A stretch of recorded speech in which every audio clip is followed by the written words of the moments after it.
Foreman the red trunks, Lyle the white. Lyle with a very good counter right. The right has been Lyle's best weapon against Foreman thus far in the fight. Approaching the end of the round. State Farm agent Jerry. We're back for the start of round 4 in what has been a very active fight thus far. The first round, Lyle staggered Foreman. Adam rubbery leg. Foreman retreating. The second round, George coming back fighting. George now looking over to Gil Clancy right next to me. Getting instructions from Gil. If Gil is anything, he's a teacher. Master's degree in recreation. He's been teaching all his life. Whether boxers, kids playing in the playground, or a good right by Lyle. Kenny, you're right. He's been using that right beautifully over Foreman's left. Right, it's very effective. And Howard, we just found out for sure that the second round was only 2 minutes long. That's correct. Chet Forty, our producer, retimed the second round in our truck. Lyle all over. Lyle has Foreman in trouble. Foreman is down. It started with a right, then a left. Foreman looking over here. Lyle to the neutral corner. The mandatory 8 count.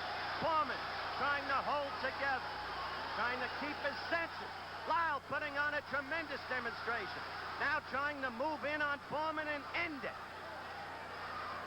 Remember how invincible George Foreman looked through 40 bouts. The man who knocked out Frazier in the second round to win the title. The man who knocked out Ken Norton, the man next to me, in Caracas, Venezuela, in the second round. What's happened to him?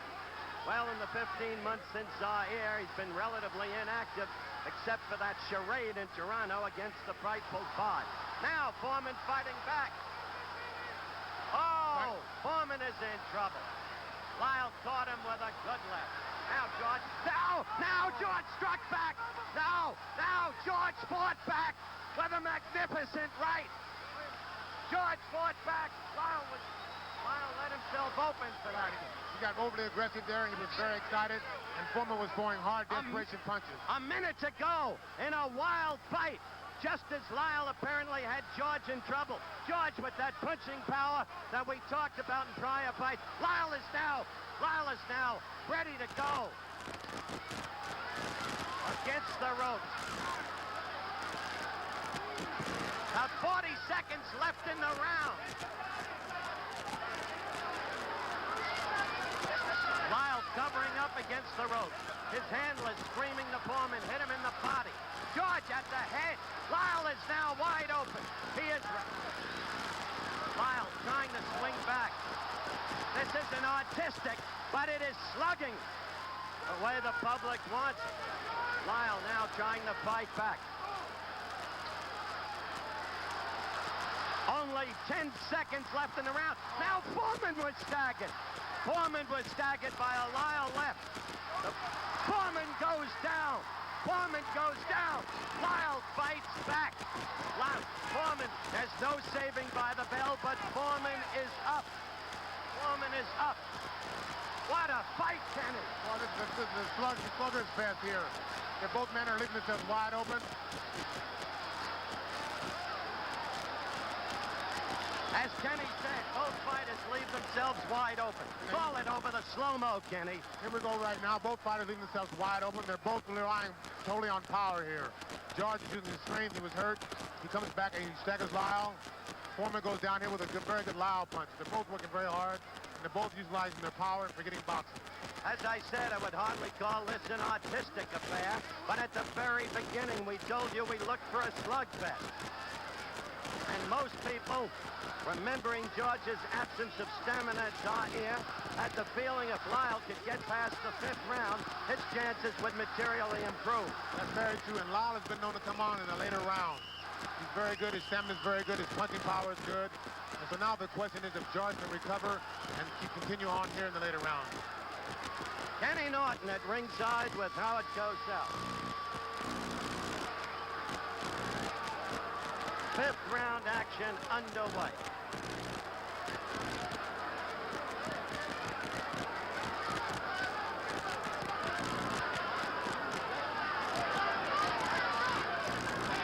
Howard, from here on in, I think it's going to be a match of power and a match of stamina. I think Lyle has the mental edge right here.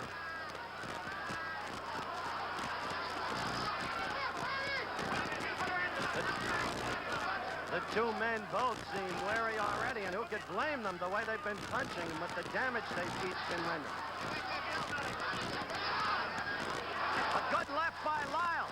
Foreman holding on. Here we go, Howard. Staggering all over the ring. Lyle against the ropes, throwing the left uppercut. Foreman in trouble again. No bounce in the leg. Foreman's in bad trouble now, and Lyle's trying to execute with the hook. And Foreman's hands are down, if you notice, which is very good for Lyle's hook and overhand right. Foreman looking over here at Clancy for advice, and yet he doesn't even seem to be with it. Kenny made the point that George's hands are down, and so they are. George is falling forward over Lyle, trying to hit back. This is really a heavyweight fight, Howard. It's total guts here and power.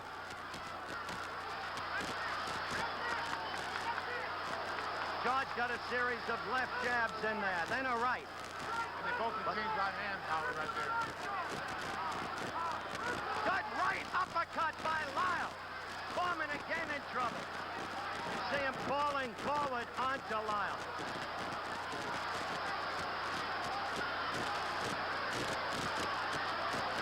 Now it's Lyle. Now it's Lyle. What an incredible fight. Utterly without boxing skills. Just punching away. Each fighter in turn leaving himself open. Both men are really working here. Foreman's using power and Lyle's waiting just a little too long. They're both fighting. Foreman. Lyle's got to come back with Now him it's down. Lyle down to the canvas. Foreman punching him again and again and again when it looked like George was done. This time it may be over. This time it may be over. Lyle's not going to make it, Howard. He's not going to make it. A knockout in the 5th round by George Foreman when it seemed Lyle had command of this ever-changing bout. The ebb and flow of the action almost unbelievable. First one, then the other. Foreman floored twice. Foreman floored twice in the 4th round, coming back to win. And in just a moment, we'll be back. I'm going up into the ring to talk with George Foreman.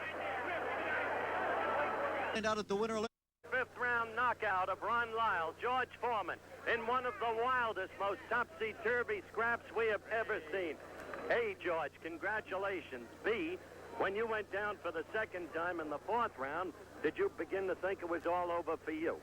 That was all courtesy due to ABC. Being the last time I was on, they said it was not too serious, so this was really a serious bout. I was off, I was rusty, and this is what happens to you when you stay out of boxing. You get knocked down, but I feel I'm a champion at heart. I can always get up and win fights. I think that all credit should be given to Ron Lyle because he's a tremendous individual. He took some hard punches and he gave some. He sure did. All right, let's take a look at the action, and you describe it, George. Well, I think that right now I'm concentrating on doing with him what he's been doing to me, hitting me with very good punches. And Gil Clancy, every time I look over, he never did lose faith in me. So I thought, well, why should I lose faith? I got knocked down, and I said to myself, this is dirty, low down, low life, good, hard-hitting young man. He used his right very effectively. Don't you agree, Gil? Yeah, Lyle did. Yes, he did, yes. There's no doubt Ron Lyle's a tremendous fighter, and I think that the pitcher's nowhere near through with Ron Lyle. He should be back in the fighting for the title, and I think that he can win on a given night also. I'm rusty, but I'm following some advice that was given to me by Kid Rapides and Gil Clancy. I had a hard fight, and I credit for great conditioning the reason I won, because I've been out for a long time. Weren't you hurt there by Lyle, Justin? Well, you know, I'm rusty, and I'm going to be hurt by a lot of things. Even when he slapped me, it hurt. So right now, I'm getting George Foreman together. I'm never going to give up. I'll die before I give up.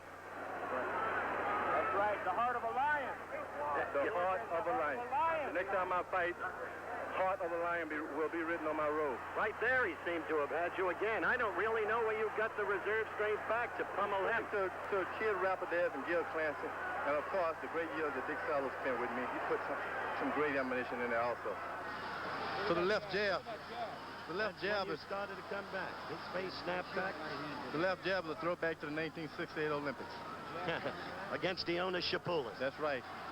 First introduction to the great Howard Cosell. Look at that, the left and then the right by Lyle. Gil, you were sitting right next to me, and I heard you say, Gil Clancy, it's all over. You thought it was over for your own fighter, but you never let your fighter know it. True or not true? Then I turned around to you and said, who's in trouble now? Ron Lyle. That's right. Here it comes. Even when I got knocked down, Gil started smiling at us and said, just keep moving to the right. So he's been preaching and fighting. Now watch, here it comes, George. Yeah. So I decided no giving up. If I got him going, Bill Cosby had told me earlier, keep going. You don't want to hear none of this stuff. That was it. That right was the final blow. There's no substitute for action in the ring. Whether you're a piano player or a boxer, you got to have action. And that's a sure display of rust. Thank you, George, and congratulations. George Foreman. We'll be back.